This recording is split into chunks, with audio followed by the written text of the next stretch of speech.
Projection. Okay. Let's finish this. Let's finish this game up once and for all. Before we can be on to the second one in the series, because there's 2 games in the series, before we go back to the normal Phoenix Wright games.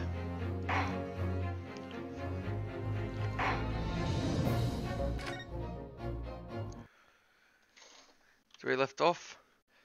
We got Eggs Benedict. We had to get Eggs Benedict called into the stand.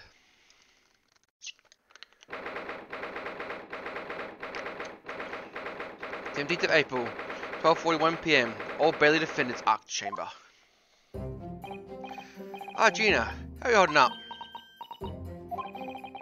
I'm starting to feel quite warmly towards her frequent cold shoulders now. Ginny, you're alright. Why aren't you saying anything? What's the point, eh? Why got all this trouble and I'd fight so hard like to me? What? Well, you saw it, the picture. What picture?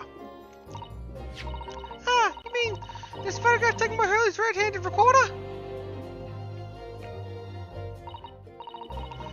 Well, I don't think you're capable of a scene like this, that's for sure. It's hopeless. Anyone who sees is gonna think I did, aren't they? Well, I wouldn't pretend it wasn't a bit of a shock when the prosecution first presented this to the court. Really, you've got to have your doubts about me now. You can't still think I'm innocent. Of course I can. Ginny, why did you talk to us? That's what really happened that night. Eh? We're just clever men to piece together a lot of new information, but still, we'd really like to hear from you. Alright then. It was after we had our dinner together at a place, alright, Iris?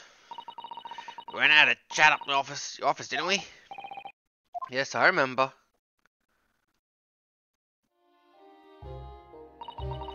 After that, I just couldn't get to sleep. So I slipped out and went down the street to 1-2 to Winbunk's place. And you know, if our story was there or not, the hound I've held, Rebecca Vowles. I know what was going to fight about nothing. If you ask me, that'd be something if Shrooms didn't like it. Something we won't want people reading. So that's why I light up Iris sticking the Ludwig blanket to keep safekeeping. At least that's what I thought at the time.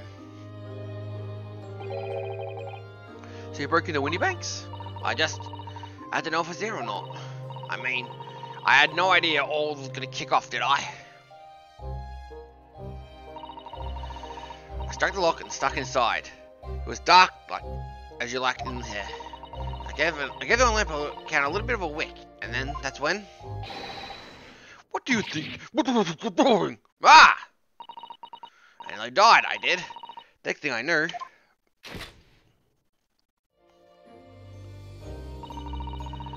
I grabbed the gun off the counter, waving it in the air like I don't know what. Oh, what do people think about robbery? The manuscript you haven't got here. The Jones load of papers with you, a story. Pardon? The hound of the something or other. Is it here? I want to see it. I'm sorry, young lady. But if you're not a requisition, article belongs to one of my customers. I don't want it. I want to know what anyway. I just want to see if it's there, that's all. Oh, you want to see it, do you? I want to know if Jones really pawned it here or not. Please, just let me see it, then I'll go. Oh, very well then. Oh, very well then. For pity's sake, don't put the gun around, would you?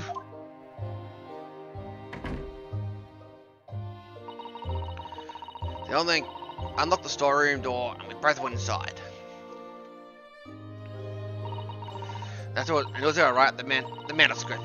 Sholmes wasn't lying after all. You did it, just check for me, Giddy? Anyway, there was a bit of a kick-up out in the main bit of the shop. The Stockton brothers arrived in the scene, yes. What's that noise? Someone's breaking in. Oh, dear me. The burglars are convention around here tonight. I don't know what to do about that. I think I forgot to shut the door behind me. Sorry. I better go take care of it. I possibly have my gun back. Oh, well. Okay, I'm waving at you and...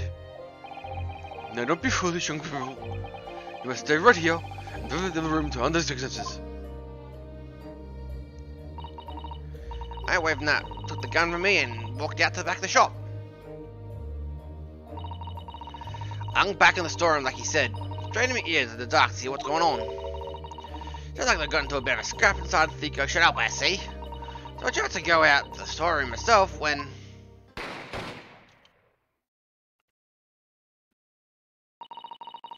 I heard a couple of shots go off. 2, I think. Almost at the same time. But then I was, right in front of my feet, laying face down on the floor. Right next to the storeroom door, so I slammed it shut and locked it. Clicking like. Because you thought whoever shot Mr. Banks would come for you. Yeah, so I went to grab the old Curve's gun. I figured I'd put it up a fight at least. But when I got a better look at him, I knew.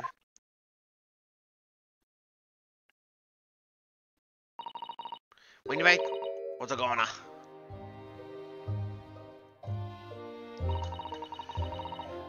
I felt funny in me, all of a sudden, kind of dizzy. And after that, I don't remember nothing. She passed out. That must be when you passed out, Gina. If I hadn't done what I'd done, your Curve might still be alive. Did you tell the police everything you told us? Of course I did, but they didn't believe a word of it, did they? All they said was, if I kept telling lies, that'd make things even worse for me. I believe it'll be alright, Jeannie. Don't worry. Just stay a little longer. Stay stronger a little longer. He's about to put the real culprit through the mill. And if he doesn't, I'm going to shoot him. Revenge. The cove was what was there in the afternoon? The Egg Benedict. Some of that old looking at me like I was nothing. It was that night. We know his real name yet, but I'm convinced that he's involved somehow. Anyway, thank you for telling us what happened, Gina. I really appreciate your honesty. You what? You can leave the rest of Rena's capable hands now, Guinea.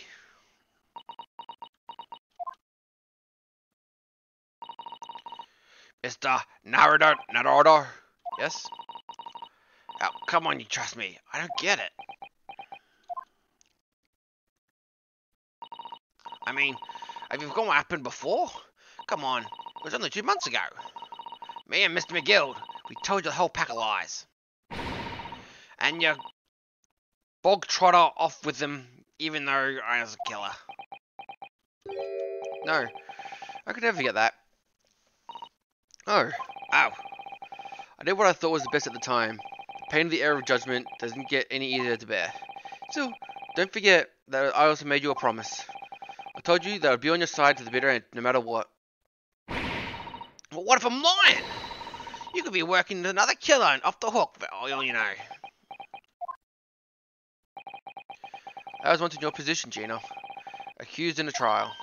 You were? Before I left Japan, I was accused of the murder. And strange as it might sound, the circumstance of the crime was pretty much damning.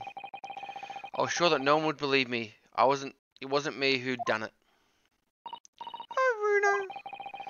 There was one person who stood up for me, who believed in me, and was prepared to defend me. My best friend. Rusuke, don't believe you, but don't believe you more than I do. Believe in this. Leave this to me. All you need to do is put your faith in me, and I'll do the rest. I was so happy, I cried. But even then, somewhere inside me, I couldn't help but thinking, surely he doesn't really believe in me, not completely. But I was wrong.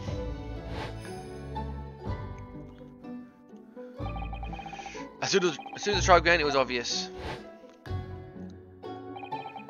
that he had an absolute, unwavering belief in me.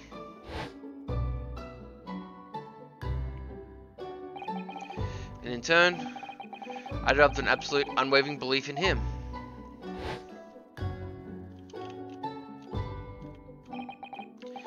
Since then, I came to realize, if you want something to believe in you, you have to believe in the other as person first. What you're saying? I promise you, Gina, that no matter what happens, I'll keep believing in you.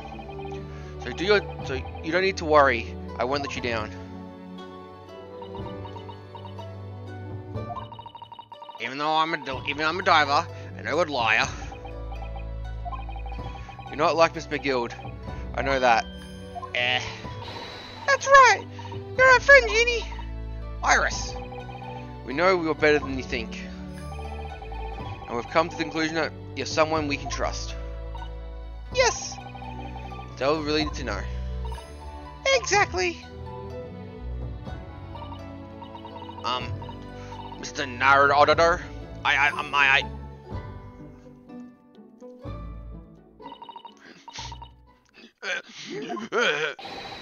Oi, definitely legal offensive.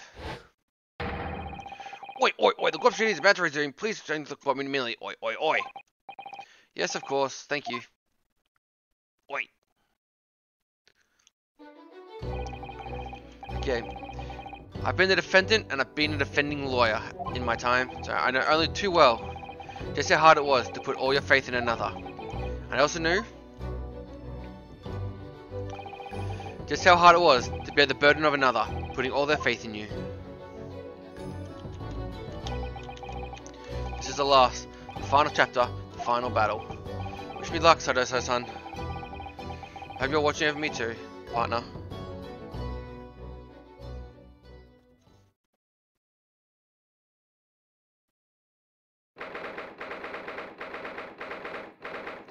April, 1:41 PM, Old Bailey courtroom.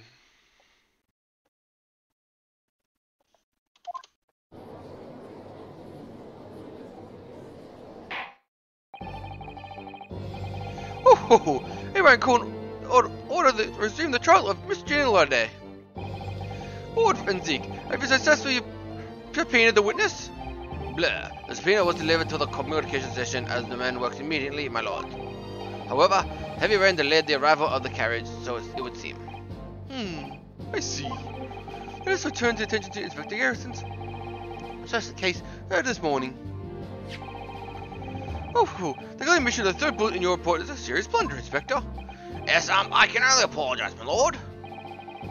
Although the fence chemical the blood scene makes a compelling argument.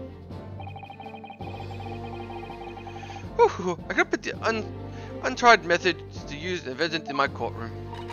It's a big mistake to cross Hurley and me. A very big mistake. Oi, my lord. The subpoena witness has just arrived in the building.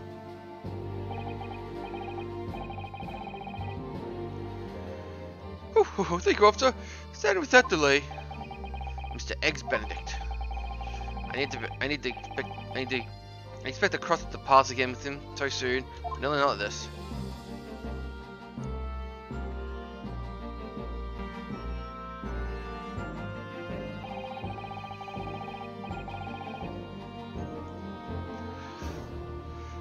Thank you for the fine subpoena.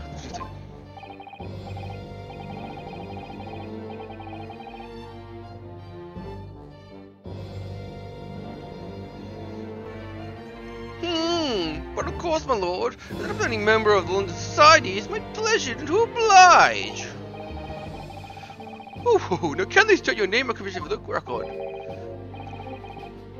Ashley Gaydon, Communications Officer. Mr. Gaydon, you and I both work at the London Central Communications Station. Now, perhaps somebody would kindly explain what all this is about. Blair, you're apprised of the situation in the court, officer, on your way here, I presume. Yes, I was. Something to do with a murder took place in a pawnbroker on Baker Street. Not about having seen me on the night in question. Blair, that's the accusation indeed. This is really beyond a joke, you know. Oh, well, friendly. Mr. Garrison. You will respond to the accusation made against you, under oath.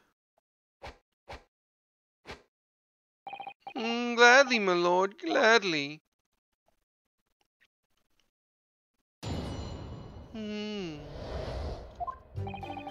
Naturally, I have occasion to make use of our pawnbroker services from time to time. You're seriously saying I colluded with these thugs to bring the place the night of the murder? I have no intention of making such outrageous accusation. Even if certain parties, here present, claiming my blood was found in the scene. Some scandalous detective homebrewed signature can hardly be taken as serious evidence.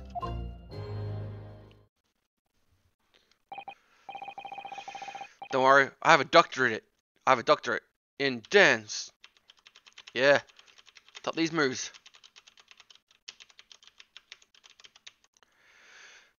Oh, you know actually completely, do you?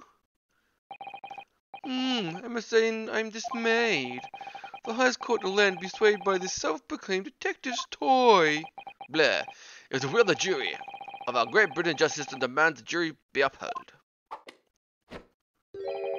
It was given misfortune the most in-depth assembly of jurors today.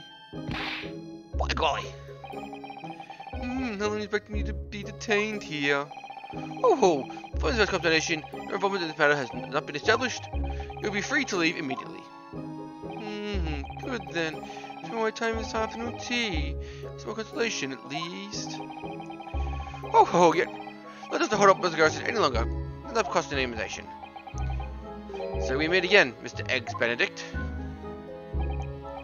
Or is it Mr. Gateson? Right on. My apologies, you are? I never said that. Defense lawyer. We have met. If you say so. Ashley Garrison Eshante. So. Huh. I should do this quickly. Yeah. I'm not holding your flesh out while doing it. Throw it in the fire. Burn it. He took his hat off. The accusation. Actually, I've a kid must have used my pawnbroker service from time to time. Yes. We met you in the very pawnbroker you took crime this afternoon, the day of the question. Though, of course, you introduced yourself as a different name at that time. Mr. Exit Benedict, I believe? Tell me, what made you... Blah. The witness is here to testify about the events that took place that night. Blah. It's unknown the person to answer such unrelated questions. You can't be serious. Thank you, because I certainly don't feel inclined to answer much imperfect questions. He's gonna be evasive, is he? Do everything I can. This could be tricky.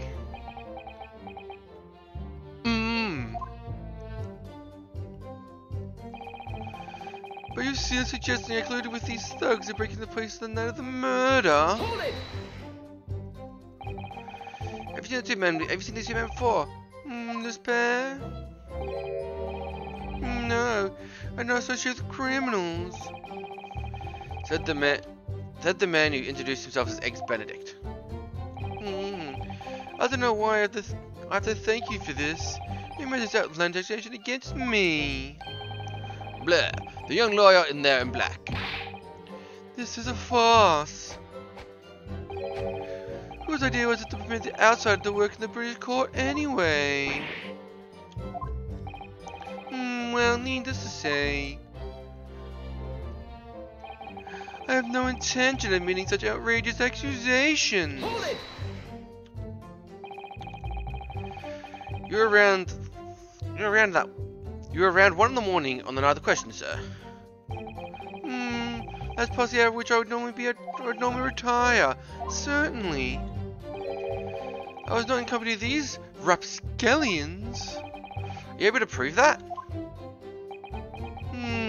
Objection! Blah. Listen carefully, my learned Japanese friend. For you appear to be under a gross misconception on this point.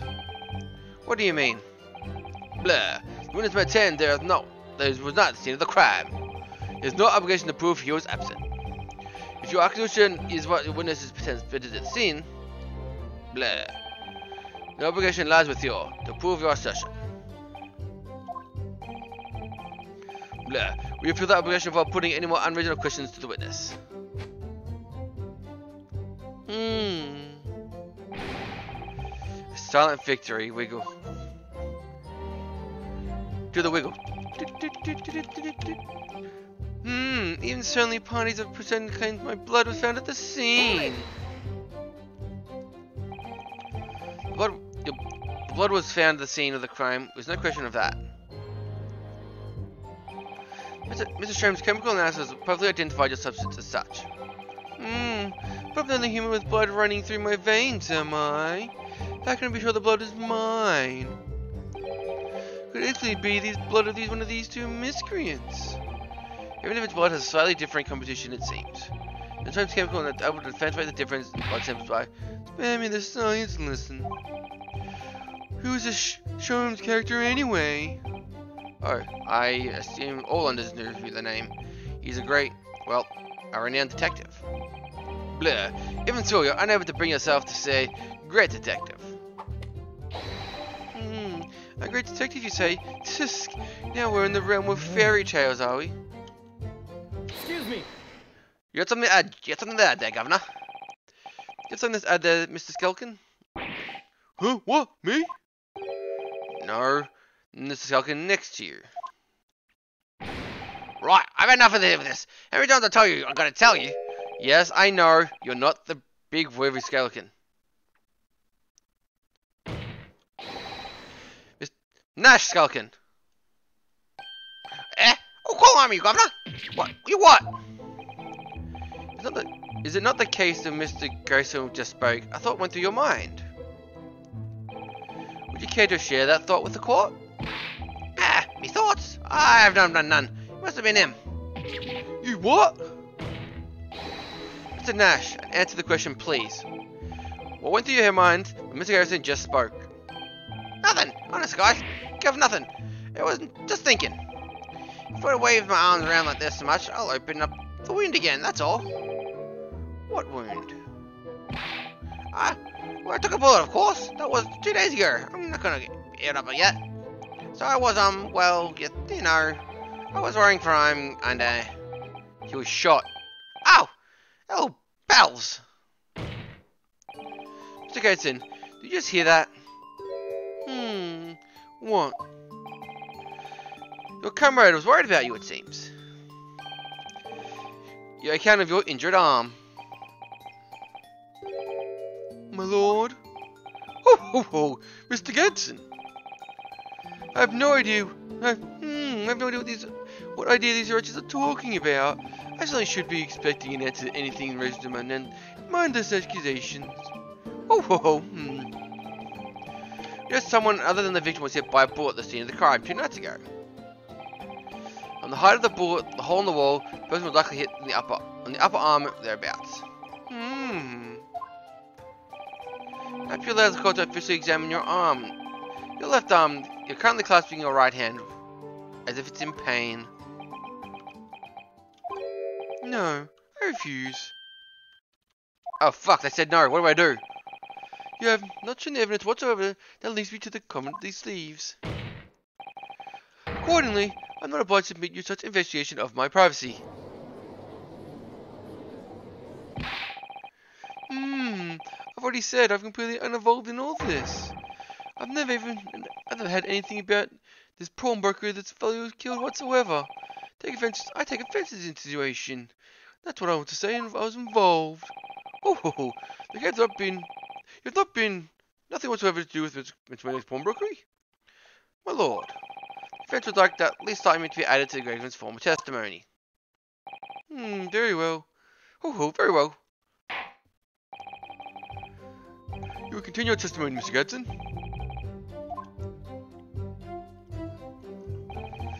The bottom line is, I've not had anything to do with the pawnbroking establishment where the man was killed.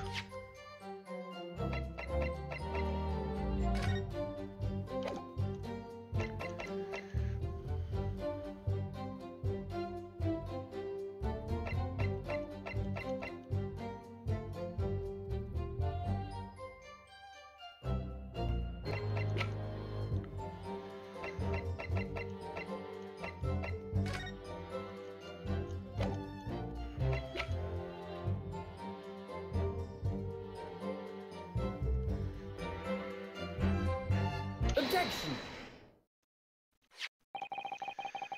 Have you ever seen this disc before, Mr. Gateson? Why? It's supposed to mean something? This disc was until the day of his murder. It was in the pawn Mr. Winterbaker's shop. It was redeemed. It was redeemed by the defendant, Miss Skinner, Lancey, that afternoon, however. Somebody mysteriously appeared and tried to take it from her. And that somebody was you, of course, wasn't it, Mr. Gaydon? As I retrieved Mirror's items now, you're mistaken. That was not me. I've never seen that disc before in my life. You may have escaped your notice, but there's a small smear of blood on this disc. Resulting in the direction of the thumb, perhaps. That's right. The surface of the disc was covered in 100 tiny metal bumps. In a skirmish acquired the disc, the thumb of the person who tried to take it suffered minor lacerations. So while the disc bears a remnant of the skirmish, the form of smear of blood, the thumb person in question must bear the remains too, in the form of a scratch. Oh, goodness gracious me, it must. Mr. Gaydon. You refused to let officer examine your arm before. You're going to refuse to let her examine your thumb? Because I have no doubt the small scratch exists in the smear of blood of this disc. Well.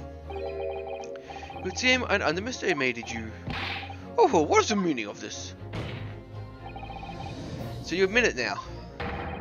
You admit you have scratched your thumb when you attempted to take the disc from the defendant.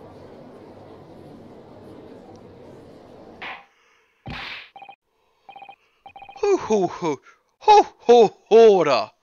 Oh, Mr. Gaydon. Great on. It would appear that I have something of misunderstanding here. I did not attempt to take the disc, as you put it. Quite the reverse. What are you trying to say? It's really quite simple, you see. The disc was mine from the outset. There's no crime taking out an item of your own of a pawn. What? Bleh. It would seem to great on that this piece of evidence may lead my learned friend has established a link between himself and the incident. Bleh. Accordingly, you'll now let the court everything you know about this disc now. As you wish. Although I'm quite sure there's nothing whatsoever to do with the pawnbroker's murder.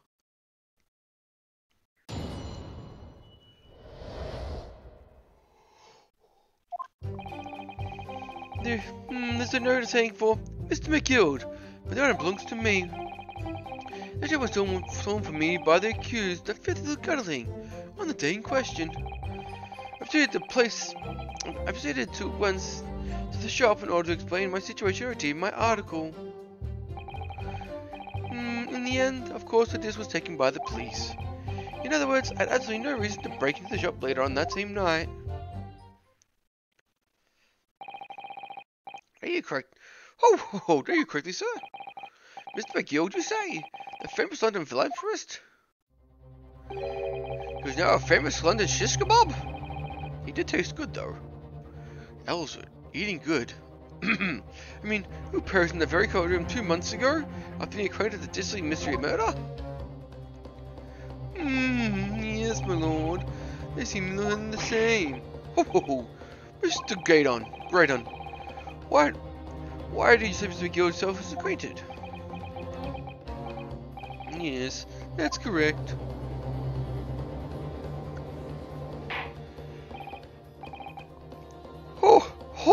Order! Well then. I don't expect to hear the other name here again in the courtroom. When Mr. Go told us this was placed in the pawn fateful night 2 months ago.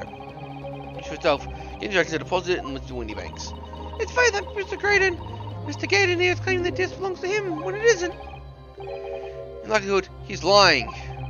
Oh no! How do we prove a lie? So he appeared that afternoon in order to get the handle of the disc for some reason. Cancel conventional cross-examination, please.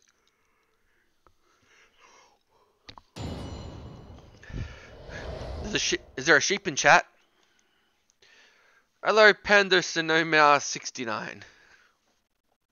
Probably got the name wrong, but the disc. There's a note saying for Mr. McGill, the one belongs to me. Would you care to explain how this belongs to you? As you observe, the communication officer such as myself commands a fine salary. Oh, you're suddenly extinguished directly, sir. So you see, I have little need to take of services provided by the pawnbroking trade. However, I always find myself in difficulties having misplaced my purse whilst on an errand. And little Mac's here as well. Hey, little Mac. Did you beat Glass Joe last night? Which is why I brought him the fine black coat to the broker in question. You claimed it was your overcoat. Obviously, in my haste, I clean forgot that the mistress was in the pocket. Blah, and yet the note reads, for Mr. McGill. I'm looking through rare and unusual music boxes. I found Mr. McGill at a gentleman's club in the city, and we interested to discover that he shared a budget in the area. Oh ho ho! So the disc in question. It's a pre-production sample. Perhaps Mr. McGill hear it. Blah. Then you thought it was in the pocket of the other coat, and you were forced upon. Hope you had fun there. Did you cheat? You go on a water ride, then go to the guess your weight guy? Yes, exactly. Gina didn't mention any of this in her testimony 2 months ago, did she? No, because Mr. Gill had threatened her to keep her mouth shut. Which means we're going to dig deeply here. It's going to expose Gina's perjury. Oh dear, this gets complicated, isn't it? Let's leave it alone for the time being. The judge was stolen from me the accused of filthy juggling on the day in question. They're saying that Mr. Lestay lifted the ticket from the pocket or bag. That's right, despite me being mindful of the danger, walking into road areas kept frequent.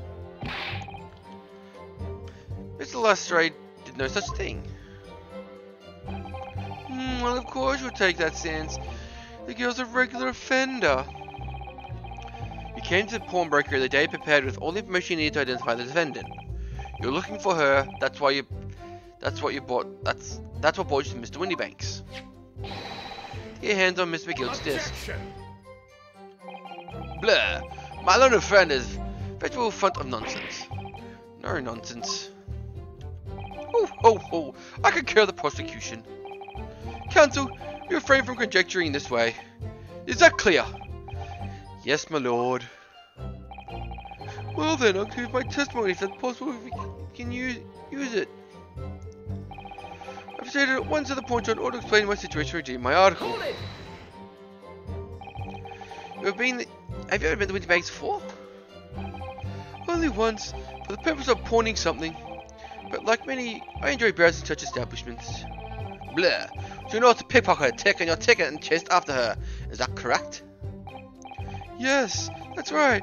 I knew the first, of course. I had such an art of pick purse. When I head to the pawnbroker once, in order to recover a ticket for it, if you could. I was merely trying to recover the rightfully mine in the first place. How can he say that like he has no evidence to contradict him on this? In the end, of course, the disc was taken by the police. Yes, it was taken by Inspector Garrison there, wasn't it? That's right. This very man. Apparently the police collecting things that had collected Mr. McGill as evidence. Excuse me. Is something wrong, Inspector? What do you mean? What do you mean? The last time Mr. Garrison in his testimony seemed to trouble you in some way.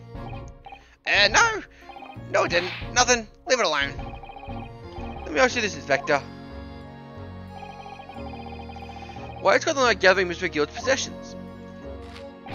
I can't tell you something like that, sunshine. Blah. What is it, Inspector? Investigating secrets? Yes, exactly! You should know all about that! Blah. Mr. McGill is who died unexpectedly after his trial 2 months ago. The man renowned for thought, the capital's great contribution to public life, yet had a dark side too. What are you saying with this, Van Zeeks? Blah. I suppose the piece of aftermath of his nefarious activities are there. That's enough. Cops like me have duties to carry out. We're not living to talk about. That's all you need to know. Blah. Duties conferred by Lord Strongheart, I presume. The Lord Chief Justice appears to have great faith in your Inspector. I crushed my chips. Fuck! Now I'm burning my pocket again. Why do I keep doing this? The bottom line is, if you want to get more out of me, you're gonna need Lord Strongheart's paw print first. What's this all about? There's something going on between Gerritsen and Von Zeeks here. Oh, ho, ho. Well, it appears that the Inspector has revealed all he has to liberty to reveal. Mr. Graydon, let us return to your testimony. Gladly, my lord. Signature. So a paw print is like as a signature.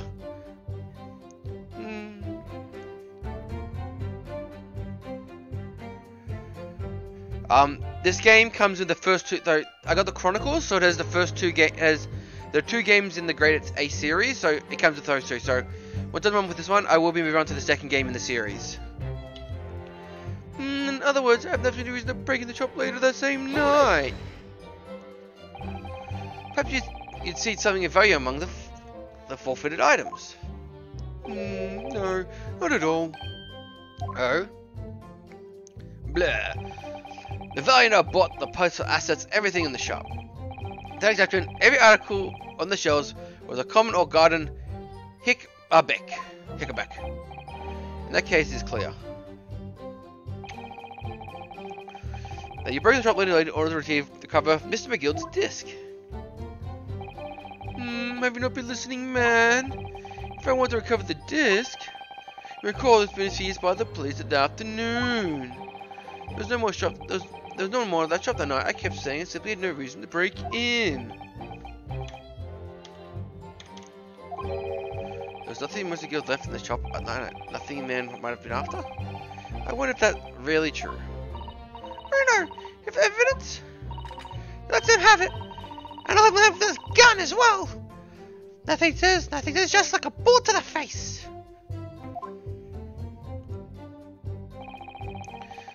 Mr. McGill slipped the disc into his pocket and had deposited at Windy Banks. Then he released is going on arrested suspicion of ambulance murder. His only agreed and forced her to take the redemption ticket. There's no doubt about it. Witness is lying through his fairly white teeth. The police were after anything left behind by Miss McGill does then. That's why I'm expecting her to end up with the disc, taking the disc into his custody. But Griggsy is being strange about it, that's all. He must have reasons for that, I'm sure, but I just don't know what that is. For now, I need to focus on exposing the fact that Grayson was lying about his testimony.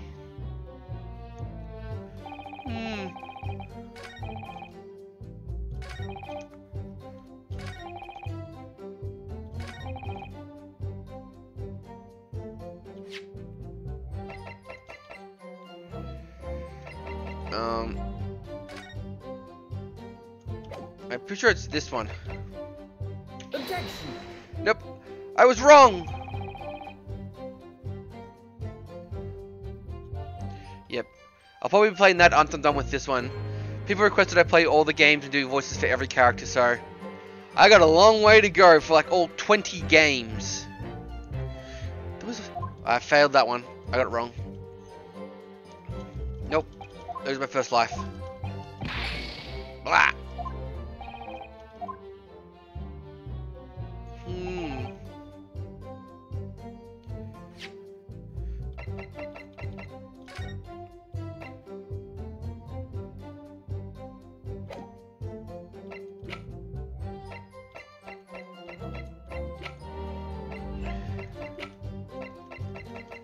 Where's the hole in his testimony?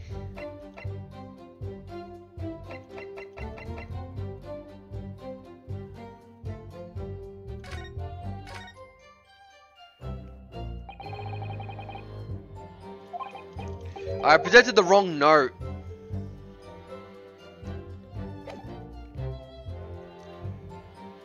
Objection. Ah, I was right, but I presented the wrong one. This was part of Winterbank's on Manga's Guild instructions. You knew that, and you were with the intention of obtaining it so yourself. Blah! Conjecture again. In any case, the disc was taken by custody by the police after afternoon. The witness has no reason to visit the pawnbroker again that night. Sorry, my learned friend, but that's not true. What? Blah, what? I mean, blah, nani? Mr. McGill had another article pawned at the Windybanks, as this second pawnbroker ticket proves. Ooh. There are two articles belonging to Mr. McGill in the Windbreaker Porkery. And the reason you broke into the shop that night was to receive the second one. Together with the two accomplices, the Skulkin brothers. Ho ho ho! It's the second ticket, isn't it? Blah! What was the man deposited? The article description here reads, one small box. Ho ho! That's rather vague description, it seems to me. Are you suggesting I broke into the pawnbroker with these two clowns in order to steal some trinket box? I believe that etiquette grounds suspect you that you did. This is absurd. Why on earth would I do such a thing? Once the article is forfeited, I must be walk in the shop and purchase it. After no need be resort to theft. That's a good point. Ho ho ho, indeed. That's a solid argument. So that means that for some reason, this great old fellow wanted a small box that very night, doesn't it? Blah! The time to put this an end of nonsense, my lord. Ho ho ho, be the less critic, Lord Van Zeek. Blah, I don't have to ruin my learned friend's argument, but it's quite incontrovertible. On the land question, no small box was taken from the New Bank's pawnbroker. Rest assured you, the prosecution can prove it. What? Goodness gracious. Blah, the inspector shows the photographic print of the court. Now, would you please? Aye, sir. What prints? These prints taken from one of the detective's security cameras. Ah, Hurley's red-handed recorders again. Blah, the print explains the plan of the shop layouts. Each time are furnished with automatic cameras, dual locations. One set capture the counter with the wind bakes into the customers, and the other the capture the shelves themselves with articles placed once forwarded. According to the information on this ticket, Mr. McGill's small box had been forfeited already. 3 days before the incident. At 9 PM, 13th of April to be precise. Which means it would have been on shelves of the forfeited item, the shop's front. Now, I believe the prints taken by one of the cameras 2 hours before the incident. At 11 PM, 15th of April. Ho ho ho, that makes him surely the shop full, it would appear. And we have another print. This one was taken 2 hours after the incident. Oh, I see the two pictures compare.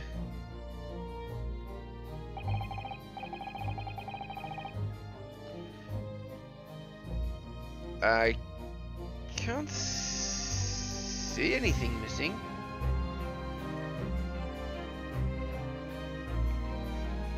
Oh, I must say, the place never times outside can be cold. Dear me, that make my head ache.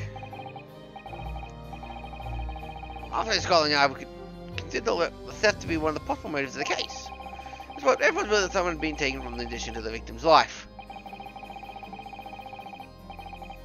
Ho ho ho, so you mean that I compared these two prints roughly, Inspector?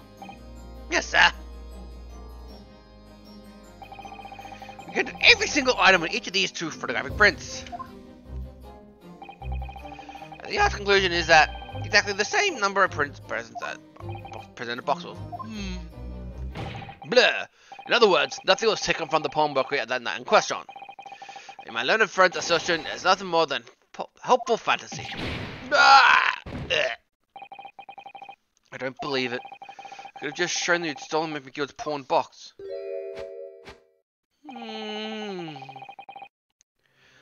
Look to the stars. You know, Bruno, I've been thinking. What those two photographs? They are exactly the same. What? Oh, so counsel, in the light of this evidence put forward by the prosecution, what is your position? Is it the fact that, on that question, nothing was stolen from the victim's establishment? Do you accept the prosecution's assertion? I don't know. Have we heard a discrepancy in these two photographic prints somewhere?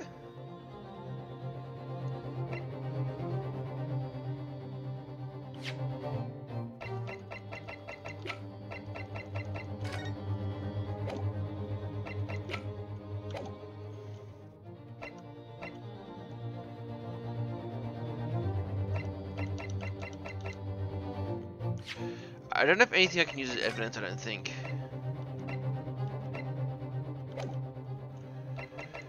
I have no greater, wider photos of the shop.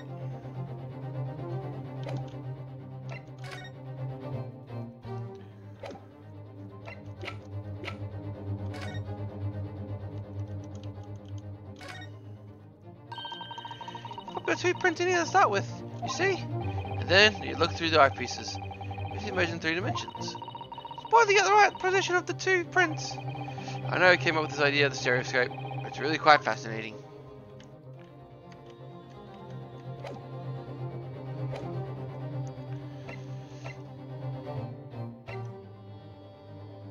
Okay, I'm going to use the stereograph. I'm going to take piece of evidence, and I'm going to use the stereograph. Before I give my answer, my lord, I'd like to try something if I may. Oh, something? What do you mean, counsel? I see a certain piece of evidence from the court record to identify the discrepancy. Blah. Oh, I'm not sure I follow. What evidence do you intend to use to help you identify the discrepancy between the two prints? Take that! I'd like to use this device, my lord. To view the prints stereoscopically. Oh! Sir, put your pants back on. No. Oh yes, you got my bug at last. You can't resist, can you? You got the cross-eye compulsion. Jury number 3. What a surprise. Come on, Bruno. Let's put the pictures in place and see what this wonderful caption shows us. Here we go. Now, look through the eyepieces. No. Hello. I'm not sure at first, but the discrepancy between these two prints. Nani? Blah. Nani? Oh, you must identify the location in question in the court, counsel. Oh, I wonder where. It's so hard to find. Maybe it's over here, or down there, or maybe it's this bloody glowing box of death. Take that! Granted, the two prints are almost identical. However, there's one minor discrepancy between them. What? When you view the two pictures in stereoscopic image, a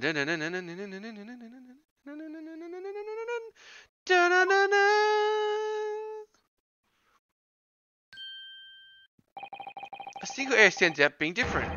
The question of a stone box. Let me, what? Unbelievable. By Jove, god damn it, everyone have cross-eyes. What this tells us is very simple. This good small box was indeed stolen from Winnie that night in question. However, there can be no doubt that somebody picked up the part of the particular box and they returned the place on the shelves. Oh, you said the small box originally deposited by Mr. Gill is in fact. Yes, this very same box identifies those photographic prints. Blah. Mother's guesswork. What if it was? Blah. So the whole box was moved on the shelf, nothing more stolen. Which means, quite simply, that nothing has changed. What? That may be true, but maybe took the thing out of the box.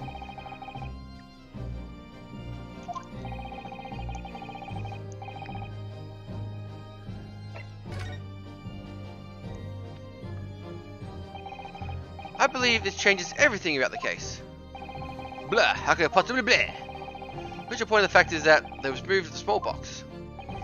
In other words, what if I consider that it might have been inside that box? Blah, are you suggesting? I'm suggesting that indeed we need to examine the box as soon as possible. A vital piece of evidence is sitting on the shelves and makes as we speak. Blah, that won't be necessary. The box belongs to the man who died 2 months ago. It can't possibly be relevant to this trial. The court does not uphold your objection, Lord Van Zeeks. Bailiff, I raised the officers to Baker Street once. Obtain the small box in question. Bring it back here as further examination. Oi, oi, oi, oi, oi, oi, oi, oi, oi. Mommy, what's going on? I have a box, dear. I like boxes. My cat sleeps inside one. That was a coffin, sweetie. Why is she sleeping on the ground, Mummy? Ask your dad.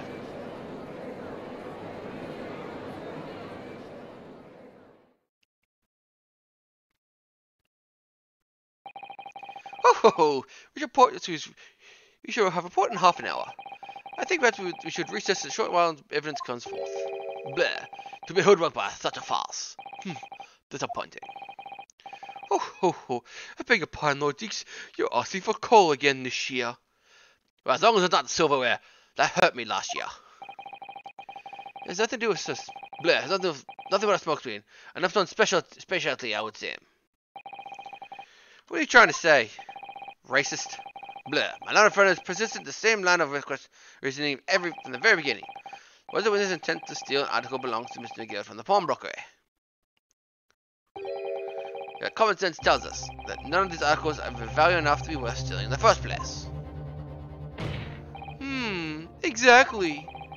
It would be beyond absurd to break into a place for purposes of stealing such accomplice property.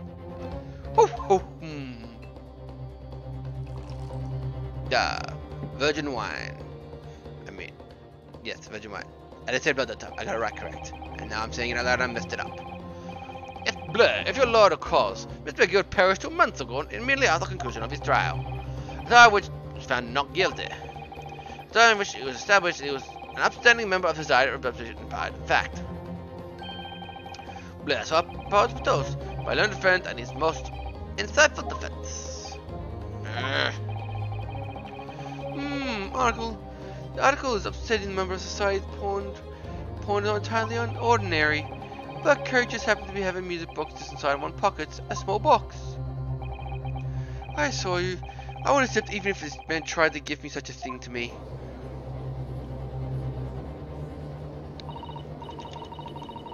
Who knows what's going on? Makes no sense. I've never got gold jewelry, is it? Although, no, Mr. McGill is rich enough. Remember about positive advice. Squeak, squeak, squeak, squeak, squeak, squeak, squeak, squeak, squeak, squeak, squeak. Positive argument, undeniably compelling. Blah. The incumbent of the defenders bolstered the argument.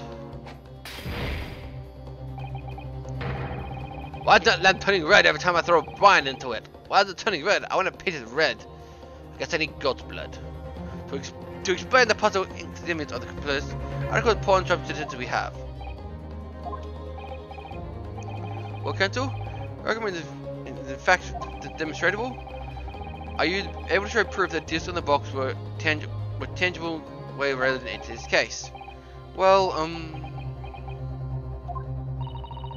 what's the matter, Bruno? We know they're related to, don't we? We have vital piece of evidence. Yes, of course, and we both know that. Numerous is a true character, and we know that the disc is significant, even if we don't want to know why.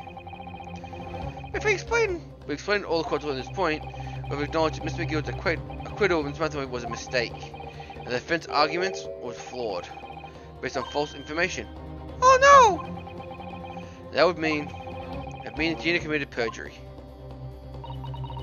But Jeannie, could it be the one's eating those? That's why he's doing his best because I'm a vampire. I've read your mind. I know everything you know. Your pee-pee is small.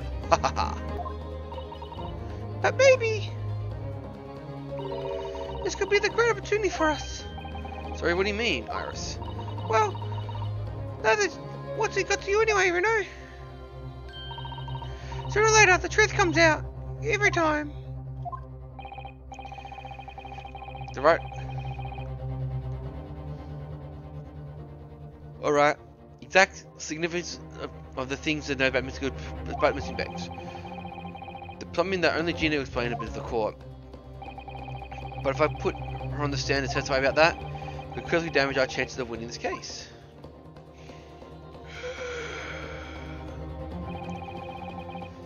That's the right thing to do here. My lord, the defense would like to make a proposal. Oh, what's your proposal, counsel? The court waits the arrival of Mr. Gill's small box. I'd like to call the defendant, Miss Gina Lonstate, to the stand. The defendant? Oh, to what end? It's to do with the various articles deposited at Windy Bank's Mr. Good Lord. Miss Lonstate had information relating to them.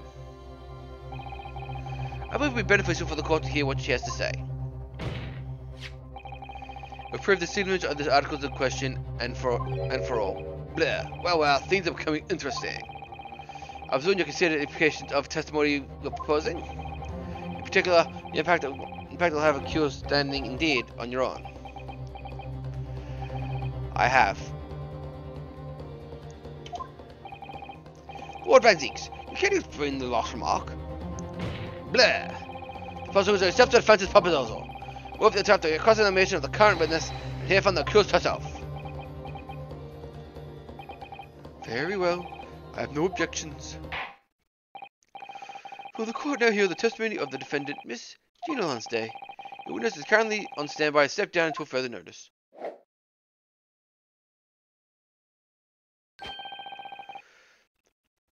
I bet you a good day. Wait. You, sir, shall remain in the stand while Miss Lonstate testifies. As you wish. Alright then. Gina, it's time. This will be hard, but please, put your faith in me here. Good luck, Reno.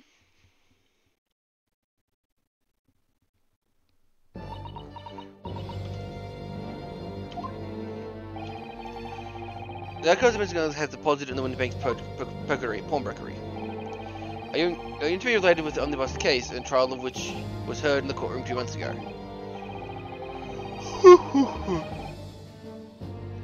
Yes, I remember the young lady being brought before me in trial as well. That's right, my lord. Her testimony helped establish the innocence of defendant Mr. McGill. Blah, the omnibus case was intriguing, let's say the least. And now, we are all here again. The same players facing the trial once more. And look, McGill's still there. Look, his ashes are in the fence. He's all around us. Time to think about that is gross. Why did I say that? Does the fit maps on my part not being his friend?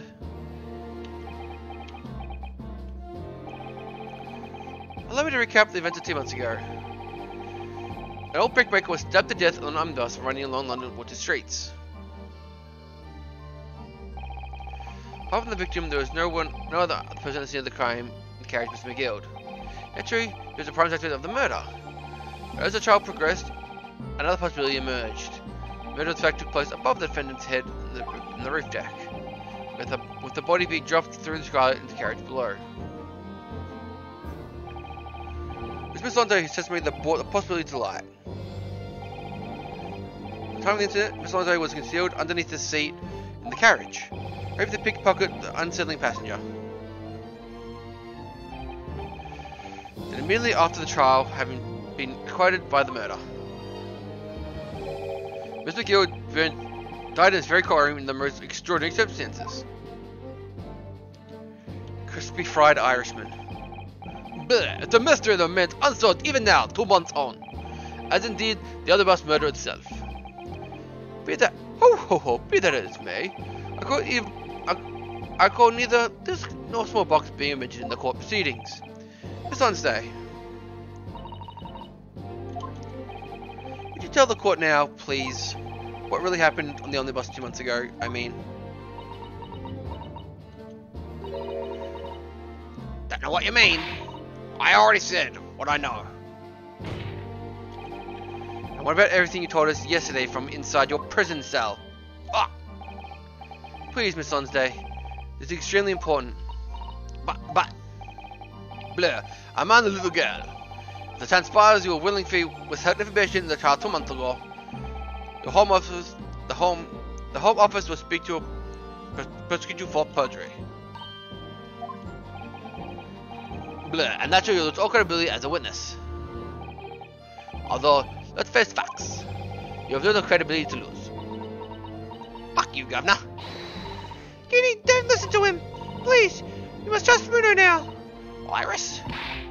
We're on your side! Alright then. I'll talk. That's the right choice, Gina. Blair, well, seeing the many learned friend is hell-bent on bringing the entire column down to by its ears, so be it. In which case, I'm struggling to understand what's going on and what's happening here. However, it would appear that Mr. McGill's porn articles are extraordinary case of omnibus. However, secret with him is hitherto unaware. Yep, that's everything. Okay, goodbye. So, Miss Lestrade, you now give your testimony before the court the event 2 months ago. And reveal the truth that commonly is so lacking in your original statements. I'm getting coal, aren't I? You're getting a cold truck. Ooh, a truck. This is it. Everything has come out. Like Van Zeke said, this could bring the whole courtroom down by its ears. But as a lawyer, I'm prepared to take that risk.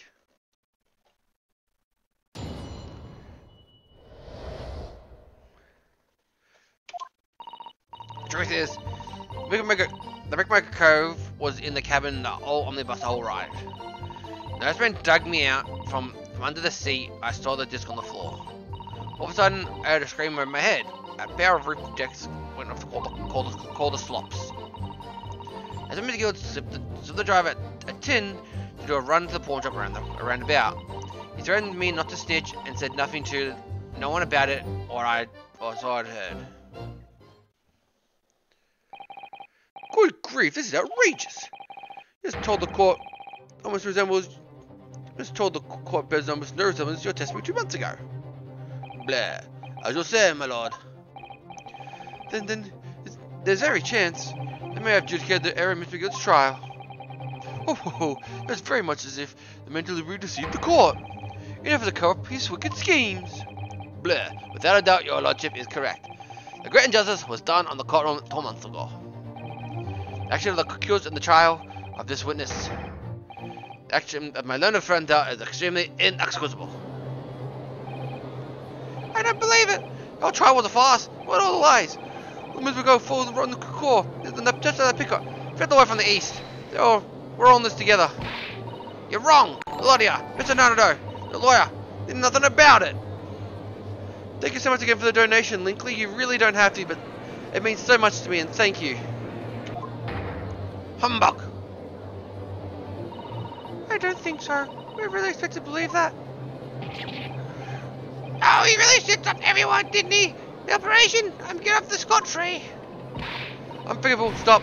Plasma, stop. Yes, defense made a terrible error in judgment.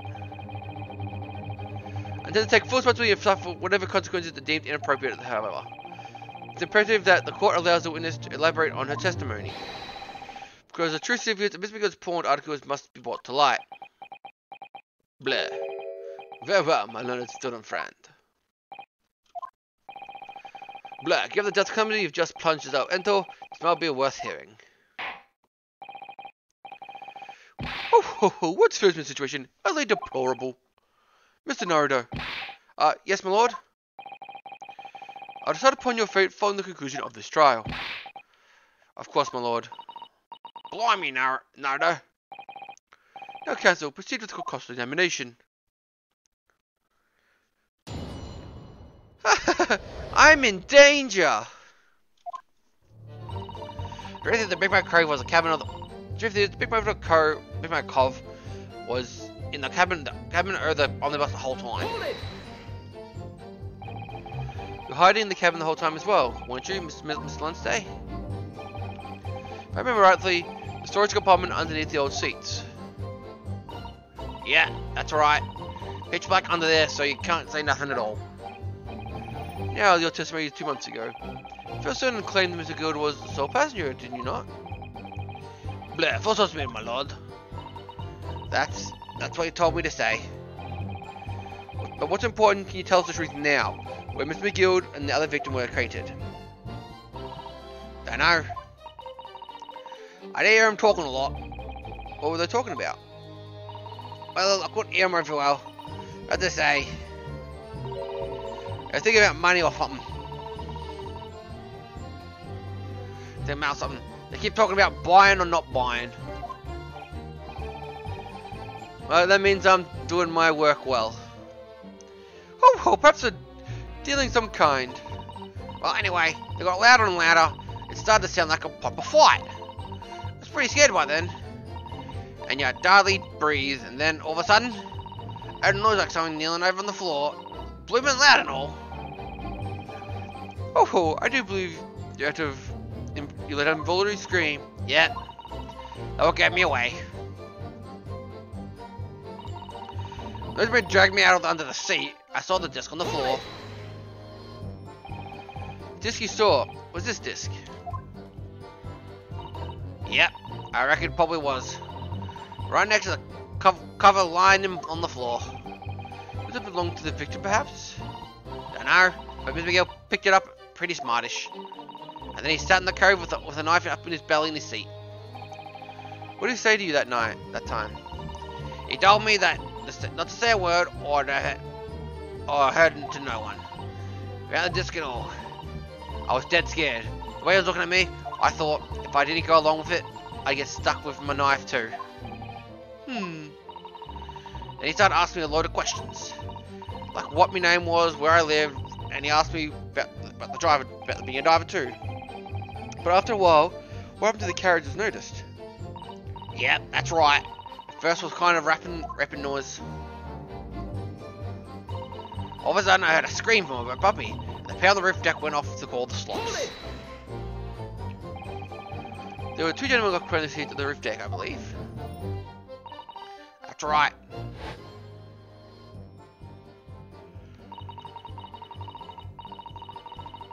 Let's look down to the sky and see the cove with the knife in the guy's guts.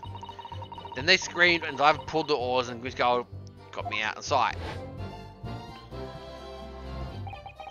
Out of sight? Where? Back under the seat where I started off. Once the carriage came to a halt, the two coves from the roof ran off to call fetch the slops. Blah, they immediately left to fetch the police that would appear that entirely unreadable to incident. So they left Miss McGill and the driver as you're still in the scene. Yeah, only the driver didn't know that I was there because I was under the seat. I heard the cabin door open and noticed a voice being inside. The driver, yes. Also testified in the trial, I believe.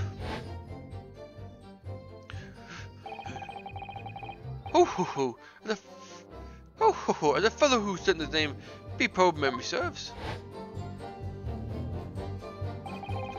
What did Miss McGill and the driver say to each other? I don't know what happened. Stuff like that mainly. I found Mr. Guild slipped with me the driver the tin to do a run to the pawn shop roundabout. So the pawn shop obviously was being banked on the Baker Street.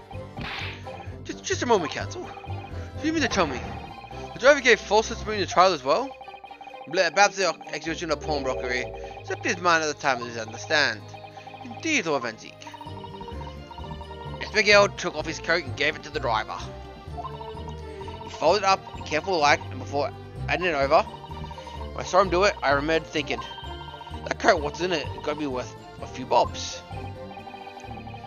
You were sure that this must have been worth more than what Winnie Banks was suggesting, wasn't she? I remember her quibbling with him over the price that afternoon in the pawnbrokery.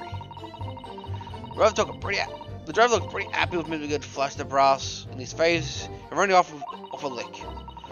Then the bog trotter called me and told me to come out from under the drugs cabin. He told me not to stitch, to say nothing, no matter what we heard. Explain to you how exactly. He told me to scrap her if I did exactly what he said. Blah, which is included give false testimony on the call 2 months ago. Yeah, that's it. There was one other thing he said. Blah, which was he told me to hang on to the ticket from the phone broker at the shop and make sure not to lose it. The ticket? Well, I never. He said that if he didn't show up to get the ticket off me 2 months past, I had to go to the pawn shop, pay the money to keep it in lug, and stop it from being forfeited.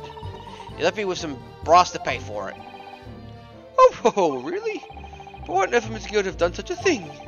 There's a person in the country with a pawnbroker before arrival of the police. It makes no sense at all. It would seem the only one logical solution, my lord. That Mr. Guild had the driver deposit Windy Banks.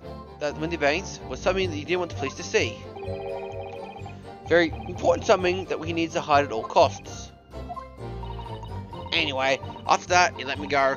I legged it before a copy showed up. Well done, Gina.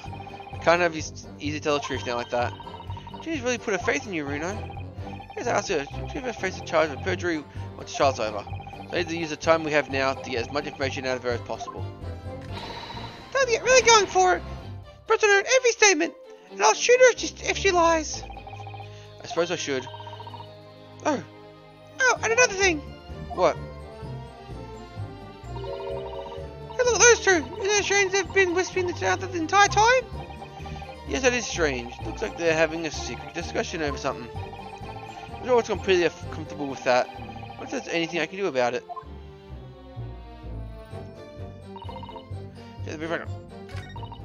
Hold it! Did you saw this disc? Yeah, I reckon it probably was. Excuse me. Is there something you'd like to share with the court, Inspector Garrison and Mr. Graydon? Inspector! Mr. Graydon! Ah! Why me? What are you trying to give me a heart attack? You've been whispering to each other for quite some time now. Tell us, what's the discussion about? Discussion? With this fella? You pull another one here, sunshine. You think I've got nothing to talk about with a shady gent like this? I had nothing to say, an uncouth detective, after he told me that this was rightfully mine.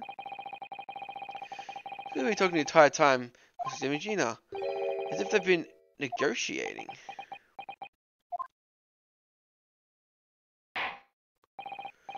Thank you, Miss Lindsay. Thank you, Counsel. I've had enough. We have a official understanding of the accident transpired on the omnibus.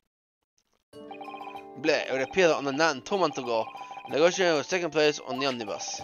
Negotiation concerning this disc, however, matters did not run smoothly. Then the parties involved began to quarrel over a piece Miss Guild took and wanted by force. He spent the other man's life. Which proves my point that this is clearly extremely valuable in some way. I don't understand why yet. Blah, until that ago, as of 2 months after the omnibus incident, Mr. Guild's car and contents were due to be forfeited. I don't know what I should do with the ticket. I mean, I could have died right after the trial. I knew that. Blah, so I decided to try and claim the articles for your own. Well, why not, huh? They're going to be forfeited, why not, shouldn't I? Anyway, you can't blame me for thinking about no crime. Yes, besides, it appears Mr. Good prepared to kill in order to take possession of this disc. Do you know why that would be? I ain't got a clue. But it must be worth a fair bit of brass. He probably was going to sell it. Actually, I can't blame him for taking that. Thinking it was no crime. Blah, my lord. Oi. The evidence your lordship has arrived at the location. You're ready for court inspection, sir.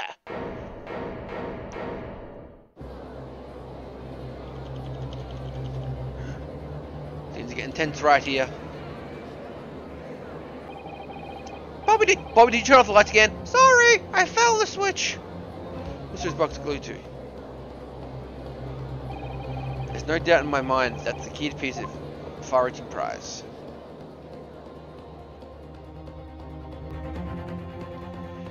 Ooh, another ad break.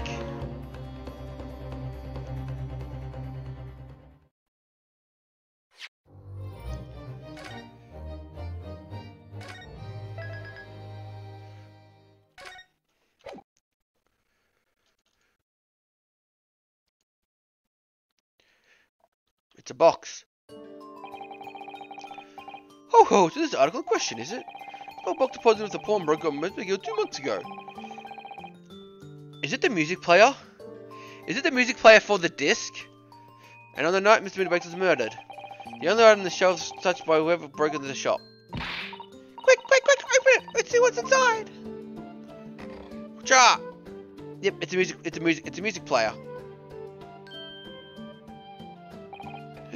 It's gracious, it's an ordinary box it seems. Wow. Although the truth in I had an inkling it might be the case. Bleh, it would appear that box houses a major music box movement.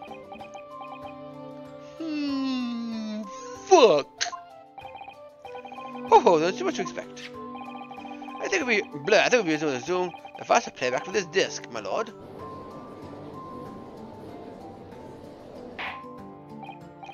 Oh, do you have the means to play the Moonback to Guild's disc? But the Moonback at the same time. Bleh, not strictly correct, my lord. It was not Master Guild's disc. It's a disc of the victim in the omnibus. But why? For what sake? We don't understand that brickmakers try to tell something in the music box to Miss McGild.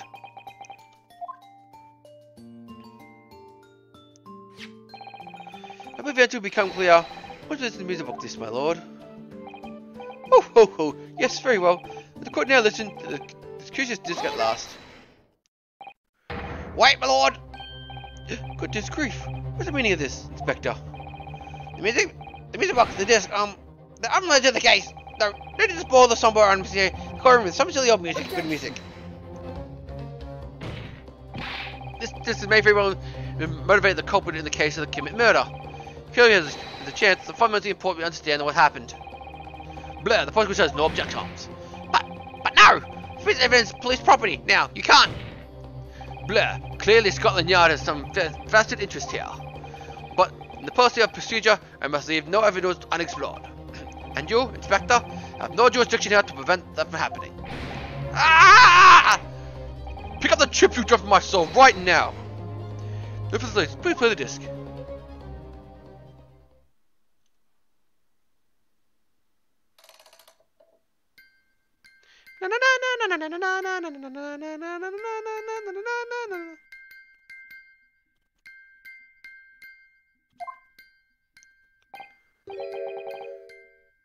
It's a telegram message.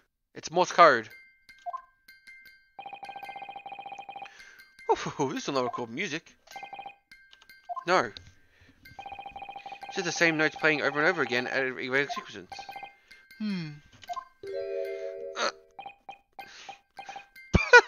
Right.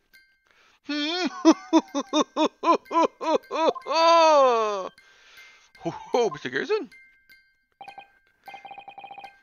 This is really priceless. After all that, the music box is broken. It's Morse code, genius. Even I can hear that. Well, obviously, in fact, you'd be surprised. If I sent to fetch it, didn't drop it on the way back to the courtroom.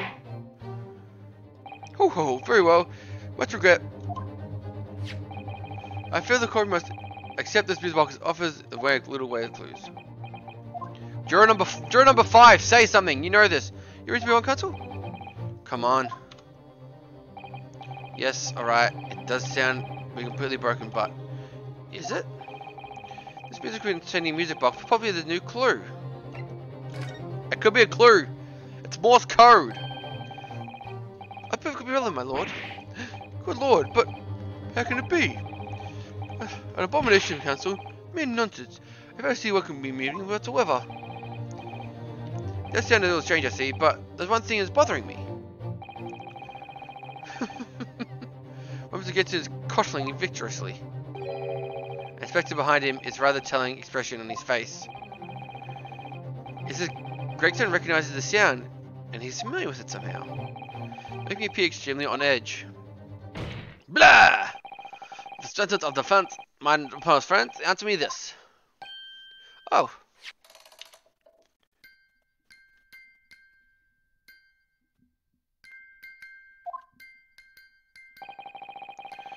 Blah, what reveals the opposed willful shaman has on the case? The defense believes that the sound emanating from this box is...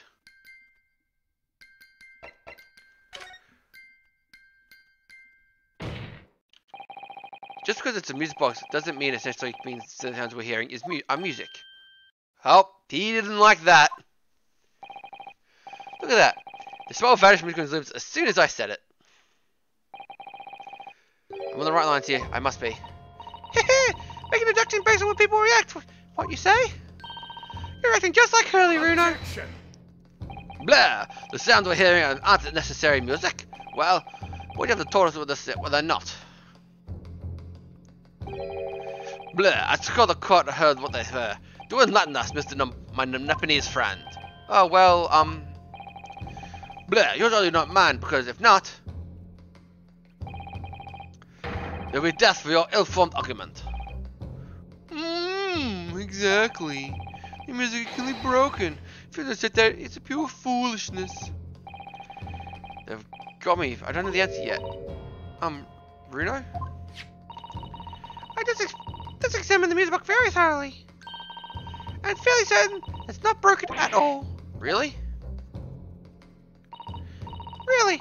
It's been made so it can only produce a single note anyways. Thank you, Iris.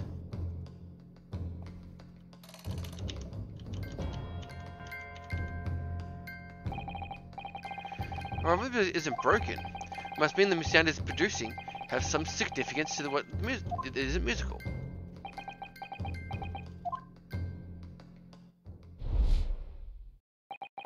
Ah! Could it be? What are these sounds? These sounds are... Something just struck me, Runo. I feel like recently, in the past few hours even, I've heard another sound very much like this one the music box makes. Yes, it's merely a sound. Actually, Iris, I was just thinking there's exactly the same thing here. Oh, I'm going to have to prepare the defense for an answer. Or is that shouldn't that the sound produced by this box is not in fact a music at all? Then what the devil is it, Council? All the evidence we have so far, all the testimony we've heard, all pointing to a single answer now. Blah! The prosecution demands members of his friends present the proof now. Tangible proof the wild speculation. Alright then. Could be a best chance of going to fight back in trial. If I'm right, it's going to be join all the dots together. Blah, the evidence for the truth of the sun is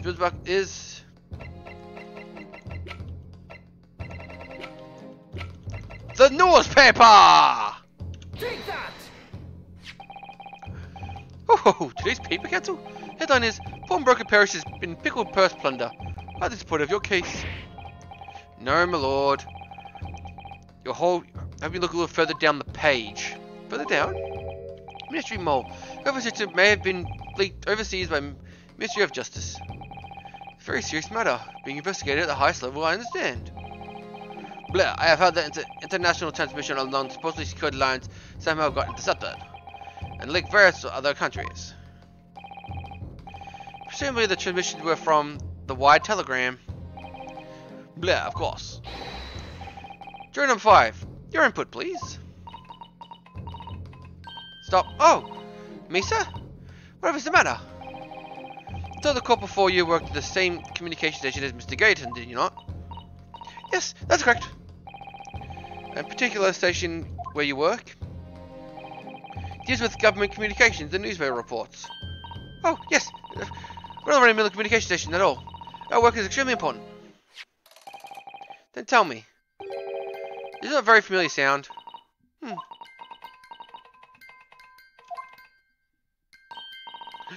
don't mean to say it is... That's right, madame. There's more than a possible the sound you make with your telegram machine as you tap. I believe it's called Morse code. But I don't believe it.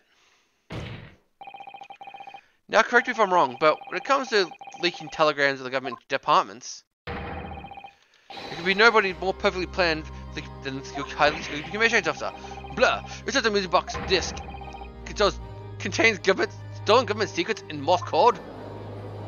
And we just fucking played it for everyone to hear. Well, that's bad. Order, please, everyone. Order. But this is high tension, Council. depraved the capital punishment. Da! Too much vocabulary to say tourism. Capital punishment? So I'd expect you to know.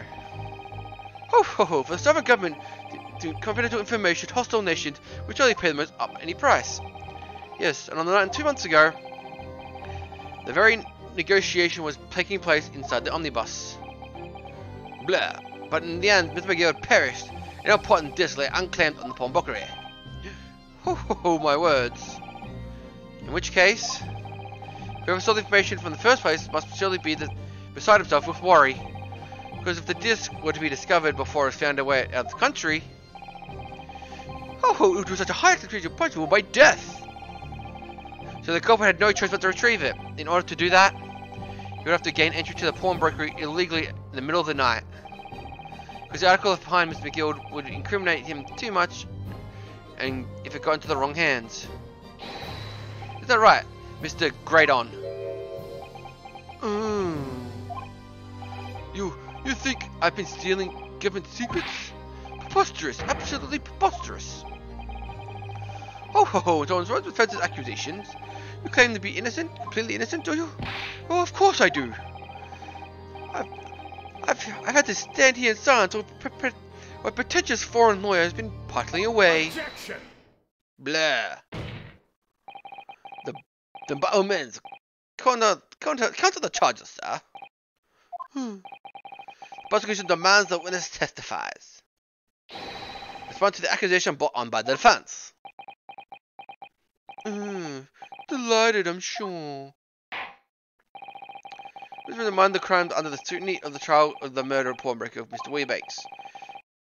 It was be flagrant offence with which the Lord orders sentenced to capital punishment. Oh, the hero's crime execution is no less a crime. I urge you to bear that in mind when you testify, Mr. Greydon. So then, let us begin. You may.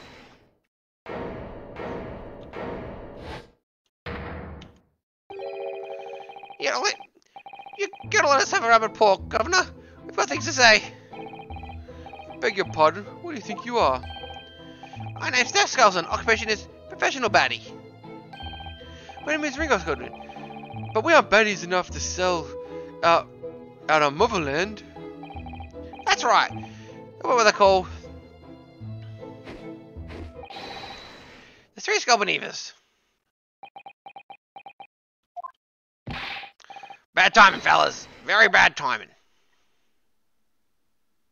The greatest contender. The media communication officer. How could I possibly steal a covered information? Besides, the sound produces something like isn't even more code. Some low class brickmaker negotiating with the McGill. Anyway, was it not? In relation to the man. Look, we're gonna know things to break in the gaff and others like we told us to do. If we knew about there was dodgy government secrets involved, we would never have touched it.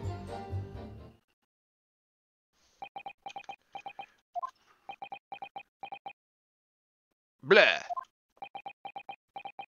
Who? Mr. and Mrs. Silkin. One Mr. Governor, what's up? Here take you now admit to the crime. Beyond the known question, you did indeed gain entry to measures illegally. And moreover, you did so as a party of 3 in collaboration with Mr. Graydon here.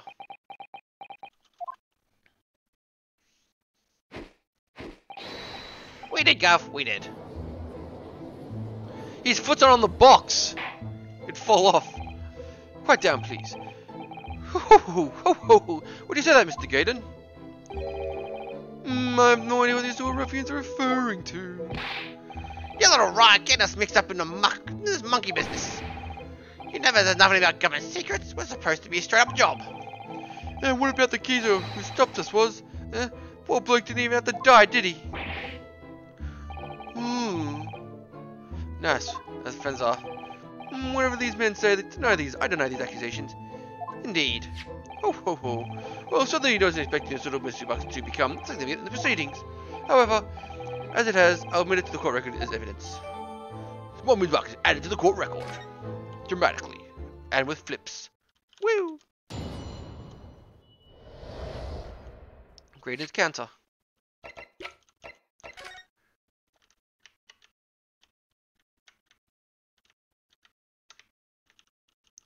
What's this?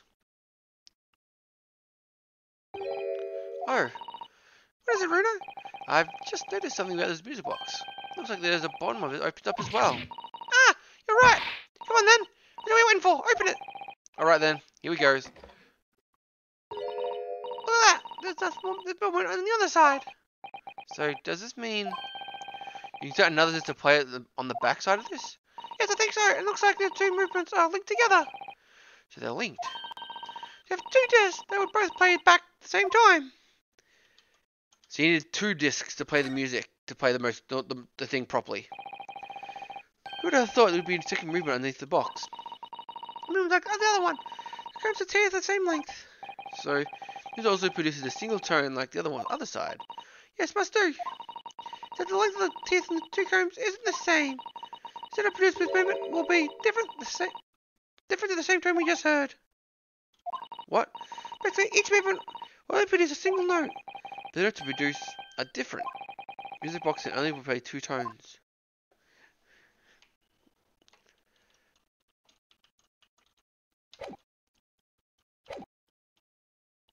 I made communication officer wouldn't possibly steal government secrets information.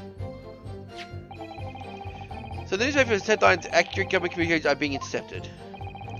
How could I possibly know? What do you mean by that? Any important government communications handled as high-level officers by specialists. General members of the staff station I work would never be entrusted with such information. No, stop!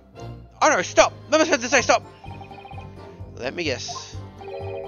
Journal number 5. The radio communication station officers aren't only with belief. Team I saw responsible for setting up testing telegrams by the mystery. This guy sent as a team leader. That's fascinating! Fuck you, bitch! Mr. Gat's entire skill operator. Stop. Currently, temporary presence is of idle. Stop.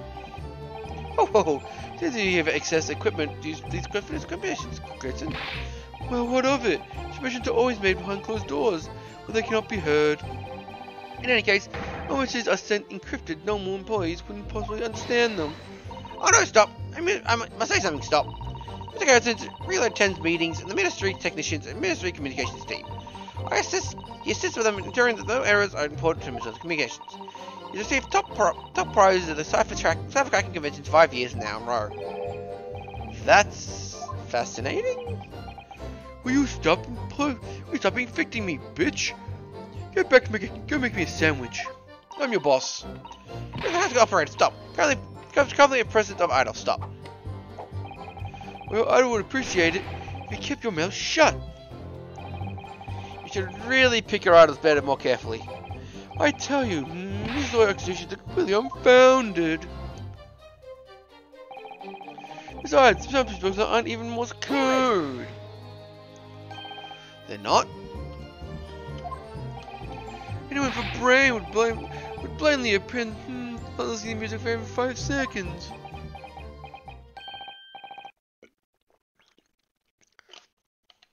Of course. Blah. Sure it cannot be that you learned a friend unfamiliar of Morse code. Ouch. You just took a shock of my ignorance. I'm more than happy to demonstrate the basic for you, sir. A lesson? Here in the court? Morse code is counted in a series of two distinct tones. Tones, you say? Yes. So a dot and a long dash. Combining these two different ways, you can construct letters. I see. For example, this is an A. Then this is B. We listen to the sound that produces this tune. You only hear one tone, don't you? But that sounds familiar. The rhythm seems the same for everything. But there's no symbol meaning. Blah, there's no symbol meaning apparently a random sequence of sounds. The assertion are fundamentally flawed. It's not Morse code. No. Really, you should be supposed to be surprised. What did I tell you? This book is nothing but worthless piece of crap. Perhaps you might consider studying your subject matter before casting suspicion any further. Ugh, stop. Nothing to say. Stop. Oh, so frustrating, isn't it? Iris? I mean, the government secrets are somehow being leaked using a music box. So many other things would pop into place so nicely. There's still be something I haven't considered. Really possible the music box somehow playing back Morse code? Give it a try. There's still every purpose with this music box was instrumental in leaking government secrets. So with the defense, at least. Objection! Blah. Draw pleasure in somewhere, Mr. Mopon friend. You pit the same line of argument ad infinitum. I've been established that the music not must hold towards the required. Dots and dashes. I'm well aware of that. Then what? Oh, it appears that defense is a hypothesis to put forward. But but such idea is no one's cancel. I propose this music box, which appears to be produced on a single tone, possibly can decipher amazing if that's good. Whoop! Boop! Oh, that's a winner. I've just noticed something about this. Oh, yep. I wish I could skip this. Skip. Skip. Look at that. There's another message inside on the side. Does that mean you can set another disc player back side? Yes, I think so. The two movements are linked together. They're linked. If two discs are the same at the same time. Got it! Goodness gracious! What am I looking at here? Oh, another movement on the side of the music box? Blah, what? It appears that my lord, the two movements are linked together. In other words, you can put two discs in the music box. And the sound they both play at the same time. Goodness heavens! The chord is heard, the Morse code comprises of two tones, a short and dot, and a long dash. The second disc in place, the music box could be used to generate Morse code to convey a message.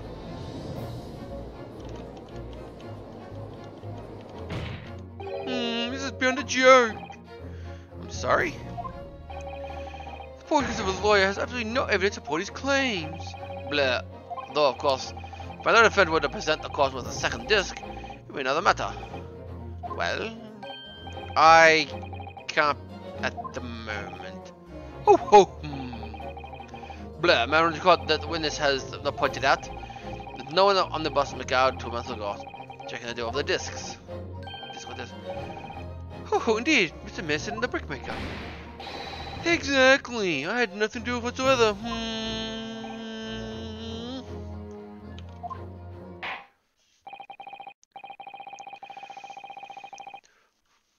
Ho holes!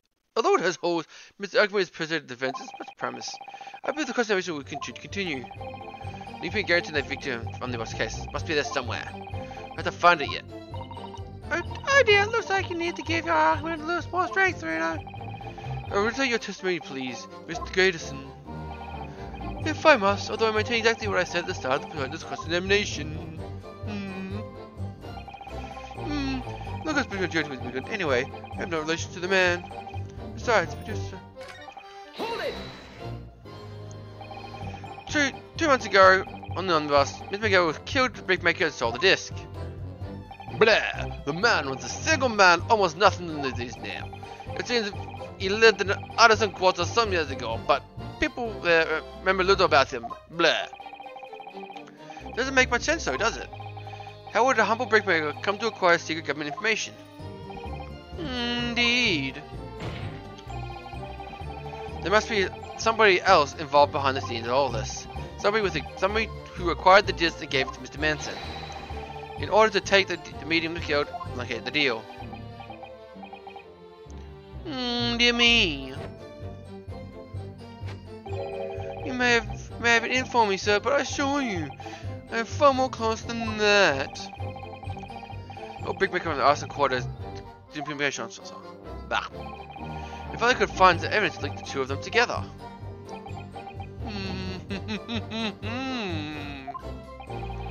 Have you nothing to say more to add to your note? Let's return to witness testimony. Look, we don't break into the girlfriend other than told us to do. Miss McGarrison told you mean. That's it. Yeah. No one else there. Really me, what's been popping forever nothing. All the years of writing bloody job for us. Yeah, Ash.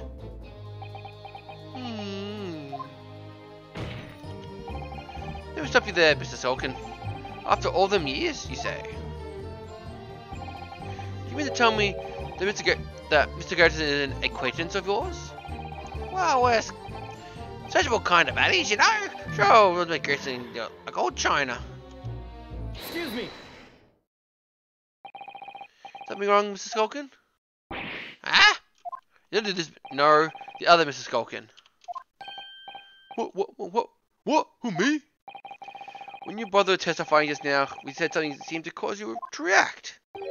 Oh, was I remember just old days, that's all. We used to have right old laugh the other way back then. Together? With Mr. Gradian? Yeah, I know what you mean. Look at nothing now, it's fancy whistle flute. I knew Adam Ebenezer. And when we was younger, he was a proper part of the old town, just like us. That's so. But he was always the leery one, in the brains and ear the savvy. He always coming with smart ideas like we would never gone through in our heads. Oh, God blimey, isn't it the truth? Remember the Method and Skulker milk run? It was conkers, eh? Blah! Save until after the trial. Your reminiscing is no place in the courtroom. And neither does your fruit. Oi! He's asked us the question, didn't he? We just want you answering. Yeah, we did nothing wrong. Oh, nevertheless, he's not prepared to accompany you with your trip down memory lane. Hansel, can we turn on the attention back to the testimony, please?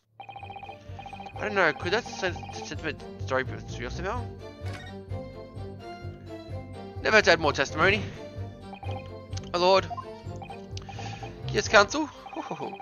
Was last amendment can hold fast information relating to this case. Very well, counsel. Permitted to the brothers to submit the testimony with the ideal. Briefly, I hasten to add. Say no more. The skull never skulking. Look at Mr. Skull one. I'll go there in those days. I'm sure I'm gonna get housing, but what exactly was that? Some kind of business? That's a little scheme we had going back when we was youngers. A bit of fun, really. Driven fresh milk, look. I just realised that they lift up the thing above their head, his head to see his face. The refreshment to locals and what it was all about. It sounds alarmingly legitimate. There must be a catch. So since we're here, I should ask them to elaborate, but on what?